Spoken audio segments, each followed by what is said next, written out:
Al Durr وهذه الكلم بمديح الهادي تنتظم ضاءت بالمختار الظلم وحلا في مولده النغم قسما بالله رب العالمين ما قضينا غير دين الله دين فهو دين الحق دين الأنبياء إنه الإسلام. بسم اللہ الرحمن الرحیم. سورۃ الاحقاف یہ مکی صورت ہے. اس میں 35 آیات ہے اور 4 رکوع ہے. اس کا موضوع بھی وہی تینوں جو بنیادی عقائد ہے اس بات ہے. اس میں صورت میں اہم جو مضامین ہے، پہلا مضمون یہ ہے مشرکین کے سامنے جب قرآن کریم پڑھا جاتا تھا تو اس پر مختلف شبہات اور اعتراضات کرتے تھے. وہ کبھی اسے سحر کہتے تھے، کبھی آپ کا خود تراشا ہوا کلام کہتے تھے، کبھی ایمان والوں کے بارے میں کہتے تھے کہ اگر ایمان کوئی اچھی چیز ہوتی تو یہ جو فقیر غریب اور مزدور قسم کے لوگ ہیں یہ کم از کم ایمان میں ہم سے سبقت نہ لے جاتے. مشرکین کے اعتراضات ذکر کرنے کے بعد ان کے جوابات دیے گئے ہیں. پھر آگے سورہ احقاف میں ہمارے سامنے 2 متضاد نمونے پیش کیے گئے ہیں. پہلا نمونہ نیک بیٹے کا ہے جس کا دل ایمان سے منور ہوتا ہے اور اس کے جو ہے نا قدم شریعت پر مضبوطی سے جمے ہوئے ہوتے ہیں. جب اس کے والدین اسے پال پوس کر بڑا کر دیتے ہیں، وہ جسمانی اور عقلی اعتبار سے حد کمال کو پہنچ جاتا ہے تو اللہ سے 3 دعائیں کرتا ہے. نمبر 1، اے اللہ تو مجھے نعمتوں کا شکر ادا کرنے کی توفیق عطا فرما. نمبر 2، ایسے اعمال کا کرنا میرے لیے آسان کر دے جن سے تو راضی ہو جائے. اور تیسری یہ کہ میری اولاد کو نیک بنا دے. ایسی اولاد کے لیے اللہ تبارک و تعالیٰ کی طرف سے جنت کا وعدہ ہے. دوسرا نمونہ جہنمی اور نافرمان بیٹے کا ہے جس کے والدین اسے ایمان قبول کرنے کی دعوت دیتے ہیں تو وہ جواب میں بڑے تکبر سے کہتا ہے اف تم مجھے یہ بتاتے ہو کہ مجھے زمین سے زندہ کر کے نکالا جائے گا، حالانکہ بہت سے لوگ مجھ سے پہلے گزر چکے ہیں، ان میں سے تو کسی کو میرے سامنے زندہ نہیں کیا گیا. تو پہلا نمونہ ایمان اور ہدایت والوں کا ہے اور دوسرا نمونہ اہل کفر اور طغیان کا ہے. دونوں کو اپنے اعمال کا بدلہ ملے گا. یہ جو دونوں متضاد نمونے بیان کرنے کے بعد سورہ احقاف میں احقاف قوم کا قصہ اور واقعہ بیان کرتی ہے جنہوں نے حضرت ہود علیہ السلام کو جھٹلایا، جن کے نتیجے میں انہیں تباہ و برباد کر دیا. انہیں عذاب دینے کے لیے بادل بھیجے گئے. چونکہ کئی دنوں سے شدید گرمی پڑ رہی تھی اس لیے وہ بادل دیکھ کر خوش ہو گئے کہ چلو آج بارش آئے گی، گرمی کا زور ٹوٹ جائے گا. وہ خوشی خوشی گھروں سے باہر نکل آئے. اب بادل کے نمودار ہوتے ہی تیز اور طوفانی ہوا چلنے لگی. قوم عاد کے لوگ بڑے قد کے تھے اور جسیم تھے، بڑے بڑے جسم والے تھے اور جو ہے نا انہیں ہوا نے اٹھایا اور فضا میں اڑا کے جو ہے نا لے گئے. ایسے محسوس ہو رہا تھا جیسے فضا میں پتنگیں اڑ رہے ہو. اسی طرح یہ قوم عاد والے آسمان میں اڑ رہے تھے اور پھر زمین پر جو ہے نا پٹک دیا. قرآن کہتا ہے وہ زمین پر مردار پڑے ہوئے یوں محسوس ہو رہے تھے جیسے کھجور کے کھوکھلے تنے پڑے ہوئے ہو. قوم عاد کا واقعہ سنا کر مکہ والوں کو ڈرایا گیا ہے کہ بھئی اگر تم بھی ایسا کرو گے، نبی کو جھٹلاؤ گے تو تمہارا بھی ایسا ہی حال ہوگا. سورت کے اختتام پر بتایا گیا کہ جو اللہ ارض و سما کو پیدا کرنے پر قادر ہے وہ مردوں کو بھی دوبارہ زندہ کر سکتا ہے. اور آخری آیت میں رسول اللہ صلی اللہ علیہ وسلم کو بتایا گیا فاصبر کما صبر اولو العزم من الرسل، کہ آپ صبر کریں جیسے کہ پیچھے اولو العزم انبیاء صبر کرتے رہے، کیونکہ صبر کا جو انجام ہوتا ہے وہ ہمیشہ اچھا ہوتا ہے. اگلی جو صورت ہے سورہ محمد ہے، مدنی ہے. اس میں 38 آیات اور 4 رکوع ہے. سرکار دو عالم محمد مصطفیٰ صلی اللہ علیہ وسلم کا جو نام لیا گیا ہے قرآن میں، یا محمد کہہ کر تو نہیں پکارا لیکن محمد نام لیا گیا 4 مرتبہ. ایک یہ سورہ آل عمران میں ہے، سورہ احزاب میں ہے، سورہ محمد میں ہے یہ جو صورت ہے، اور آگے سورہ فتح میں ہے.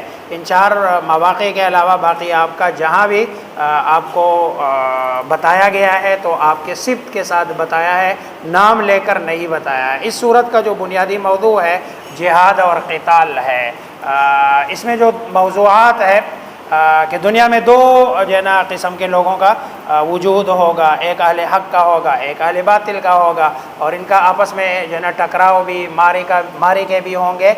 اس لیے فرمایا گیا کہ جب تم کافروں سے ٹکراؤ تو ان کی گردنیں اڑاؤ، یہاں تک کہ جب ان کو خوب قتل کر چکو تو جو باقی بچے نا ان کو قید میں ڈال دو۔ پھر ان قیدیوں کو بطور احسان کے آزاد کرنے کا بھی حکم دیا گیا کہ آزاد کیا جا سکتا ہے، فدیہ لے کر بھی آزاد کیا جا سکتا ہے، انہیں غلام اور لونڈی بھی بنایا جا سکتا ہے، لیکن لونڈی اور غلام بنانا کوئی فرض اور واجب نہیں ہے، ایک جو ہے نا آپشن ہے، آپشن کے طور پر اگر بنا لیا تو ٹھیک ہے، لیکن بنانا کوئی واجب اور لیکن چونکہ آج کل جو ہے نا بین الاقوامی جو قانون ہے اس میں قیدی تو بنایا جا سکتا ہے لیکن غلام نہیں بنایا جا سکتا ہے، اس لیے بین الاقوامی قانون کے احترام میں چونکہ اسلام کا کوئی واجبی حکم نہیں ہے اس لیے اس کو چھوڑا جا سکتا ہے، اس کی بنیاد پر اسلام۔ پھر جو غلاموں کا تذکرہ قرآن کرتا ہے یا رسول اللہ صلی اللہ علیہ وسلم فرماتے ہیں، اس سے پہلے یعنی اسلام سے پہلے تو غلاموں کا بہت بڑا رواج تھا، اسلام کے آنے کے بعد رسول اللہ صلی اللہ علیہ وسلم نے غلام کی آزادی پر جتنی آپ صلی اللہ علیہ وسلم نے فضیلتیں سنائی ہے، ایک حدیث میں آتا ہے اگر کوئی بندہ غلام آزاد کرتا ہے تو غلام کی آزادی سے اس کے جسم کا ہر عضو جہنم کی آگ سے آزاد ہوگا۔ اسی لیے پھر آگے فرمایا گیا کہ مرد اگر کسی کو آزاد کرتا ہے تو مرد کو آزاد کرے، عورت کو آزاد کرے۔ چنانچہ ایک صحابی ہے حضرت عبد الرحمن ابن عوف رضی اللہ تعالیٰ نے جب یہ سنا تو انہوں نے 30,000 غلام آزاد کیے۔ اس زمانے میں غلام کا مطلب کیا ہے؟ آج کل کے زمانے میں گاڑی جتنی اس کی قیمت ہوا کرتی تھی، لیکن انہوں نے 30,000 غلام اللہ کے راستے میں آزاد کیے۔ یہ جو ہے نا اسلام کا حسن ہے۔ پھر آگے اللہ تبارک و تعالی جنت کی ایک جھلک دکھاتے ہیں جس کا ایمان والوں کے ساتھ وعدہ کیا گیا ہے کہ جنت میں دودھ کی نہریں ہوں گی، شہد کی نہریں ہوں گی، پانی کی نہریں ہوں گی، شراب کی نہریں ہوں گی، اور یہ سارا ایمان والوں کو ملے گا۔ اس کے مقابلے میں پھر منافقین کی حالت کو بیان کیا گیا۔ جب بھی یہ قتال کی آیات جب آپ جو ہے نا کھانے پینے کی محفل ہو تو یہ منافقین پیش ہوتے ہیں، آپ کے ساتھ ہوتے ہیں، اور جب مزے کی کوئی محفل ہو پھر بھی ساتھ ہوتے ہیں، لیکن جب بات آتی ہے نا جہاد کی، اللہ کے راستے میں لڑنے کی، تو پھر یہ پیچھے ہٹتے ہیں، اور ان منافقوں پر موت کی سی بے ہوشی طاری ہوتی ہے۔ اور جو ہے نا جہاد اور قتال اور انفاق فی سبیل اللہ کی ترغیب دیتے ہوئے آخر میں گویا وعید کے انداز میں فرمایا کہ اگر تم منہ پھیر دو گے تو تمہاری جگہ اللہ تبارک و تعالی اور لوگوں کو لے آئے گا، اور وہ تمہاری طرح کے نہیں ہوں گے، اور تمہارا نام و نشان بھی دنیا میں باقی نہیں رہے گا۔ اگلی صورت سورہ فتح ہے، مدنی صورت ہے، اس میں 29 آیات ہے، 4 اس میں رکوع ہے۔ یہ رسول اللہ صلی اللہ علیہ وسلم جب حدیبیہ سے واپس تشریف لا رہے تھے تو اس وقت یہ نازل ہوئی۔ چنانچہ حضرت عمر رضی اللہ تعالیٰ عنہ سے مروی ایک روایت ہے کہ رسول اللہ صلی اللہ علیہ وسلم نے فرمایا کہ آج شام مجھ پر ایسی صورت نازل ہوئی کہ وہ مجھے دنیا اور ما فیہا سے زیادہ محبوب ہے۔ صلح حدیبیہ میں بظاہر ساری شرائط مسلمانوں کے خلاف نظر آ رہی تھی، لیکن اللہ تبارک و تعالیٰ نے صلح حدیبیہ کو فتح مبین کہا ہے، اور پھر جنا دنیا نے دیکھ لیا کہ اللہ تبارک و تعالیٰ نے صلح حدیبیہ ہی کی بنیاد پر مسلمانوں کو قوت اور طاقت دی ہے، اور جس کی بنیاد پر فتح مکہ اللہ تبارک و تعالیٰ نے نصیب فرمایا۔ اس صورت کی ابتدائی آیات کا پھر آپ نے تلاوت فرمایا۔ اس صورت کے مضامین کو سمجھنے کے لیے اگر صلح حدیبیہ کے واقعے کو، صلح حدیبیہ اور بیعت رضوان کا جو واقعہ ہے، رسول اللہ صلی اللہ علیہ وسلم نے مدینہ منورہ میں خواب دیکھا کہ ہم مکہ میں داخل ہوئے، بیت اللہ کا طواف کیا۔ جب آپ نے صحابہ کرام کے سامنے خواب بیان کیا تو انہیں بے حد خوشی ہے، کیونکہ وہ بھی جانتے ہیں کہ رسول اللہ صلی اللہ علیہ وسلم کا جو خواب ہوتا ہے، نبی کا جو خواب ہوتا ہے، وہ برحق ہوتا ہے۔ چنانچہ آپ صلی اللہ علیہ وسلم ذوالقعدہ کا مہینہ ہے، 6 ہجری ہے، 1400 یا 1500 صحابہ کے ساتھ عمرہ کی نیت سے مدینہ منورہ روانہ ہوئے، اور جب آپ مکہ اور مدینہ کے درمیان پہنچے تو آپ کو بشر بن سفیان نے اطلاع دی کہ مکہ والوں نے آپ کی روانگی کا سن کر باقاعدہ جنگ کی تیاری شروع کر دی ہے۔ آپ نے بندہ بھیجا حضرت عثمان رضی اللہ تعالیٰ عنہ کے، جا کے ان کو سمجھا دو کہ ہم لڑنے کے لیے نہیں آ رہے ہیں، ہم تو صرف عمرے کی نیت سے آ رہے ہیں، چنانچہ ہمارا مقصد عمرہ اور زیارت کرنا ہے۔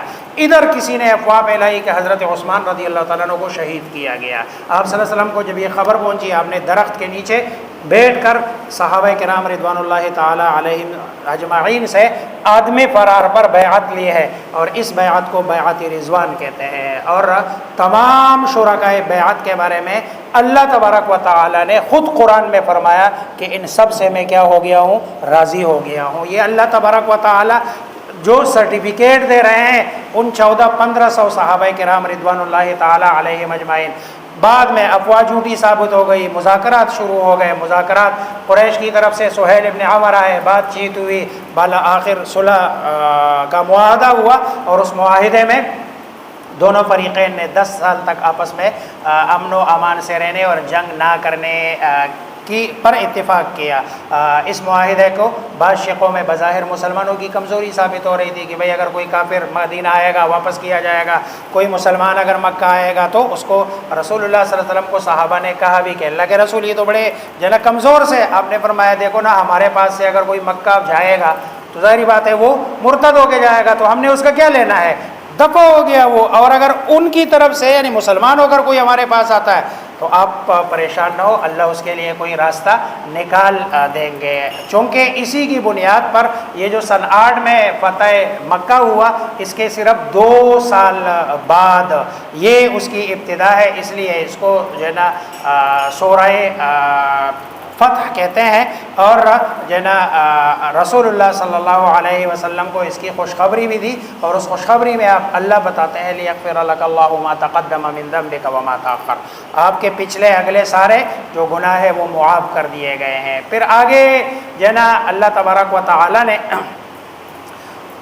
صحابہ کرام رضوان اللہ تعالی علیہ اجمعین کی تعریف سے پہلے 2 گروہوں کا تذکرہ کیا، ایک تو ایمان والوں کا کہ جنہوں نے رسول اللہ صلی اللہ علیہ وسلم کا ساتھ دیا، دوسرا گروہ منافقین کا تھا جو حدیبیہ میں آپ کے ساتھ نہیں گئے تھے، اور ان کا باطل گمان یہ تھا کہ رسول اللہ صلی اللہ علیہ وسلم اور آپ کے ساتھ جانے والے مسلمان مکہ سے زندہ واپس نہیں آئیں گے۔ اللہ نے ان منافقین کے بارے میں اپنے نبی کو پہلے ہی پیشن گوئی دے دی تھی کہ جب آپ واپس آ جائیں گے تو یہ آپ سے جو پیچھے رہنے والے ہیں جھوٹے اعذار پیش کریں گے۔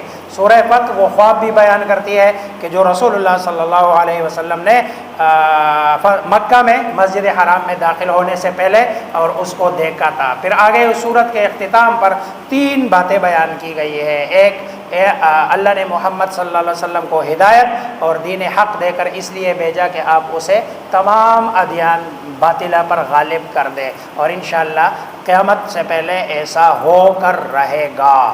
دوسرے نمبر پر آپ کے صحابہ کی تعریف کی ہے کہ وہ کفار کے مقابلے میں بڑے سخت ہیں اور آپس میں بڑے نرم دل ہے۔ اگلی صورت ہے سورہ حجرات ہے، مدنی صورت ہے، اس میں 18 آیات ہے، 2 رکوع ہے۔ حجرات یہ حجرتن کی جمع ہے اور یہ گھر اور کمرے کو کہتے ہیں، چنانچہ اس میں ان بدو اور دیہاتیوں کا تذکرہ ہے کہ جو رسول اللہ صلی اللہ علیہ وسلم کے پاس آ کر باہر سے آواز لگاتے تھے، یا محمد اخرج الینا، اے محمد صلی اللہ علیہ وسلم نکلو ہمارے پاس، ہمارا تم سے کوئی کام ہے۔ اللہ تبارک و تعالی نے منع فرمایا ہے کہ دیکھو اس طرح عوامی انداز سے رسول اللہ صلی اللہ علیہ وسلم کو نہ بلایا جائے، اسی لیے اس صورت کو سورۃ الاخلاق بھی کہتے ہیں، سورۃ الآداب بھی کہتے ہیں، اور اس میں اہل ایمان کو 5 مرتبہ یا ایھا الذین آمنوا کے خطاب سے جو ہے نا مخاطب کر کے پکارا ہے۔ اس میں جو اہم مضامین ہے، نمبر 1 ابتدا میں اللہ اور اس کے رسول کے ادب کو بیان کیا گیا ہے کہ مومن کو چاہیے کہ اللہ اور اس کے رسول کے حکم کو جو ہے نا جان لے، اور جب اللہ اور رسول کا حکم آئے تو اپنی رائے اور اپنا فیصلہ اس کے سامنے مسلط نہ کرے۔ ویسے تو عملی زندگی میں بھی ظاہری بات ہے کتاب و سنت کے ہوتے ہوئے اس سے اعراض کرنا اور اس کے مقابلے میں اپنا فیصلہ لانا یہ رب کے غضب کو دعوت دینے کے مترادف ہے۔ پھر اگلی آیت میں مسلمانوں کو حکم دیا گیا کہ رسول اللہ صلی اللہ علیہ وسلم کے سامنے اپنی آواز کو پست رکھو۔ یہ رسول اللہ صلی اللہ علیہ وسلم کے سامنے اپنی آواز کو پست رکھنے کا حکم تو ظاہری بات ہے صحابہ کے بارے میں تو یہی ہے کہ آپ کوئی ارشاد فرما رہے ہیں، سامنے والا کوئی بات کر رہا ہے، لیکن ہمارے لیے اس میں کیا ہے؟ ہمارے لیے اس میں یہ ہے کہ جب بھی رسول اللہ صلی اللہ علیہ وسلم کی حدیث کوئی بندہ سنائے اور اس کے سامنے بندہ اپنی بات کر رہا ہے تو یہ ایسا ہے جیسے رسول اللہ صلی اللہ علیہ وسلم کی بات کے مقابلے میں یہ اپنی آواز بلند کر رہا ہے۔ پھر اجتماعی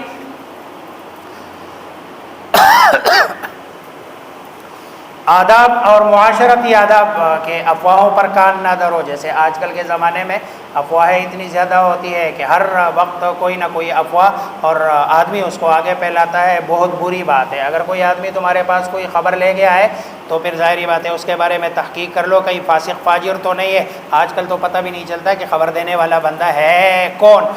اس لیے یہ جو سوشل میڈیا ہے، سوشل میڈیا پہ اوپر کا والے کا، چلو اگر آپ کے سامنے کوئی بندہ جو آپ کے ساتھ رہتا ہے، آپ جانتے ہیں، وہ کوئی بات کرتا ہے تو چلو اس کی تو تحقیق کی جا سکتی ہے، لیکن جو سوشل میڈیا پہ باتیں ہیں اس بندے کی بھی تحقیق نہیں ہے، بات کی بھی تحقیق نہیں ہے، اور آگے پھر اس کی شیئرنگ ہوتی ہے۔ یہ جیسے جو ہے نا بلا تحقیق کے بات کو آگے پھیلانا ہے، اسی طرح یہ شیئرنگ بھی اسی کے زمرے میں جو ہے نا آتا ہے۔ پھر آگے ایمان والوں کی تعریف کی گئی ہے کہ اللہ تبارک و تعالیٰ نے ایمان ان کے دلوں میں ڈال دیا، اور پھر اڑتی ہوئی افواہوں اور جو ہے نا کی وجہ سے بسا اوقات جو ہے نا باہمی اعتماد کو کر جنگ و جدال کا سلسلہ شروع ہوتا ہے۔ تو ایمان والوں کے لیے ضروری ہے کہ بھئی جب دو مسلمانوں کا آپس میں کوئی جھگڑا ہو تو باقیوں کو اس کے لیے ضروری ہے کہ ان میں کیا کرے، مصالحت کرے، کیونکہ مسلمان سارے بھائی بھائی ہے، کسی عجمی کو عربی پر اور کسی کالے کو گورے پر، گورے کو کالے پر کوئی فضیلت نہیں ہے۔ پھر آگے جنا چند برائیاں ہیں، ان میں سے پہلی برائی ہے ایک دوسرے کا مذاق اڑانا۔ عام طور پر ایک شخص دوسرے کا مذاق کس وقت اڑاتا ہے؟ جب اس کو حقیر سمجھتا ہے، لہذا کسی کو حقیر نہیں سمجھنا اور اپنے سے ہر بندے کو بہتر سمجھنا۔ دوسری برائی ہے ایک دوسرے پر عیب لگانا، طعنہ دینا، ذلیل رسوا کرنا۔ تیسری برائی ہے کسی کو برے لقب سے پکارنا، برے نام سے پکارنا۔ چوتھی برائی ہے کسی کے بارے میں بدگمانی کرنا، اور پانچویں برائی یہ ہے کہ مسلمانوں کے عیوب اور کمزوریوں کو تلاش کر کے اس کی ٹو میں لگنا، اور چھٹی برائی یہ ہے ایک دوسرے کی غیبت کرنا۔ غیبت کرنا اللہ تبارک و تعالیٰ نے فرمایا ایسا ہے جیسے اپنے مردہ بھائی کا گوشت کھانے کے مترادف ہے۔ دیکھو کتنا بڑا سخت گناہ ہے، اس وقت معاشرے میں غیبت کی جو بیماری ہے بہت زیادہ ہے۔ آگے پھر باہمی تعلقات کی خرابی کا ایک جو بڑا سبب ہے وہ حسب، نسب، مال، دولت پر فخر، غرور ہے۔ اس کی تہ تک جا کر اللہ فرما رہے ہیں انا خلقناکم من ذکر و انثی۔ یہ حسب، نسب، اونچ نیچ یہ صرف تعارف کے لیے، پہچان کے لیے ہے۔ باقی تم میں سے جو سب سے اعلیٰ جو ہے نا وہ اچھا اور بہترین آدمی ہے وہ عند اللہ اتقاکم، اللہ کے ہاں وہ جو ہے وہ متقی اور پرہیزگار ہے۔ آخری آیات میں بتایا گیا کہ صرف لفظی اور ظاہری ایمان کا اعتبار نہیں ہے، بلکہ اللہ کے ہاں اس ایمان کا اعتبار ہے کہ جو دلوں کے اندر پیوست ہو جائے اور مومن کو اللہ کی راہ میں مال جان کی قربانی پر آمادہ کرے۔ اگلی سورت سورہ قاف ہے، 45 اس میں آیات ہے، 4 اس میں رکوع ہے۔ یہ اسلام کی بنیادی عقائد پر مشتمل صورت ہے۔ اسے عام طور پر رسول اللہ صلی اللہ علیہ وسلم جمعہ اور عیدین جیسے بڑے اجتماعات میں پڑھا کرتے تھے۔ اس صورت کی ابتدا میں قرآن مجید کی قسم کا ہی ہے، اور جواب کا قسم کا جواب یہاں پر محذوف ہے، یعنی کلام میں مذکور نہیں ہے، اور وہ جواب قسم ہے لَيَبْعَثَنَّ، کہ انہیں مرنے کے بعد دوبارہ زندہ کیا جائے گا۔ یہ صورت بتاتی ہے کہ مشرکین کو دوسری زندگی اور انہی میں سے ایک انسان کے نبی بننے پر بڑا تعجب ہوتا ہے کہ بھئی ایک انسان کیسے نبی بن سکتا ہے، حالانکہ جنا محسوسات کی اس دنیا میں ایسے عجائبات کا اور مخلوقات کی کوئی کمی نہیں ہے جن میں غور و فکر کر کے انسان اللہ کی بے پناہ قدرت کا ادراک کر سکتا ہے۔ اس سے پہلے بھی قوم نوح، قوم عاد، قوم سمود، قوم صالح، قوم شعیب بھی انہی کی طرح تکذیب کا راستہ اختیار کر کے ہلاک اور برباد ہو چکے ہیں۔ یہ صورت انسان کو اس کی مسئولیت کا احساس دلاتی ہے کہ انسان کے دل میں جو وساوس اور خیالات گزرتے ہیں ان تک کا اللہ تبارک و تعالیٰ کو علم ہے، اور اس کے ساتھ ہر وقت 2 فرشتے مقرر ہوتے ہیں جو اس کے اعمال و اقوال کی نگرانی کرتے ہیں۔ جب موت آئے گی تو وہ انسان کے اعمال نامہ کو لپیٹ دیں گے اور پھر اسے میدان حشر میں لے جا کر اپنے اعمال کا حساب اور جواب دینا ہوگا۔ سورت کے اختتام پر رسول اللہ صلی اللہ علیہ وسلم کی و مشرکین کی بےہودہ گوئی پر صبر کی تلقین کی گئی ہے، اور صبح و شام اللہ کی تسبیح اور عبادت کی تلقین کی گئی ہے۔ سورۃ الذاریات آخری سورت ہے جو آج پڑھی گئی گئی ہے. یہ مکی صورت ہے، اس میں 60 آیات ہے، 3 رکوع ہے، 4 قسم کی ہواؤں کی قسم کھا کر اللہ فرماتے ہیں جس کا تم سے وعدہ کیا گیا ہے وہ سچ ہے اور انصاف کا دن ضرور آئے گا. پھر آسمان کی قسم کھا کر اللہ فرما رہے ہیں کہ تم ایک متناقض بات میں پڑے ہوئے ہو، کل کے کافر ہو یا آج کے کافر، سب کسی ایک بات پر متفق نہیں ہے. قیامت کے بارے میں، قرآن کے بارے میں، صاحب قرآن کے بارے میں ہر آدمی کی جو اس کا انکار کرتا ہے الگ الگ رائے ہے. کوئی کہتا ہے اس وجہ سے انکار، کوئی سحر کہہ رہا ہے، کوئی جادو کہہ رہا ہے، کوئی جنون کہہ رہا ہے، کوئی گڑا ہوا کلام کہہ رہے ہیں.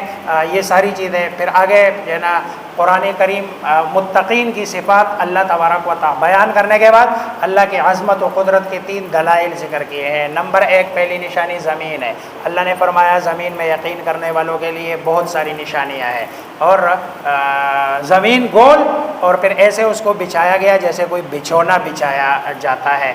اس میں آنے جانے والوں کے لیے راستے ہیں، پانی کے لیے بھی راستے بنائے گئے ہیں، پہاڑ بھی ہے، سمندر بھی ہے، دریا بھی ہے، یہ ساری چیزیں. دوسری نشانی خود انسان ہے کہ اس انسان میں دیکھو، انسان اگر اپنے آپ میں غور کرے نا تو یہ جتنا انسان میں پانی بھی ہے، پانی کارا بھی ہے، پانی میٹھا بھی ہے، انسان میں جنگل بھی ہے، جنگل گنے بھی ہے، جنگل وہ غیر گنے بھی ہے. انسان میں اللہ تبارک و تعالیٰ نے پہاڑ بھی رکھے ہیں، کوئی اونچے کوئی چھوٹے، جیسے ہڈیاں ہے. گویا کہ یہ انسان گویا کہ پوری کائنات کی ایک چھوٹی سی تصویر ہے. اس لیے اللہ فرماتے ہیں وَفِي أَنفُسِكُمْ أَفَلَا تُبْصِرُونَ، کیا تم اپنے آپ میں غور نہیں کرتے ہو؟ اگر تم اپنے میں بھی غور کرو گے تو پھر اس کے آخر میں ان فرشتوں کا ذکر ہے کہ جو حضرت ابراہیم علیہ السلام کے پاس مہمانوں کی شکل میں آئے ہیں.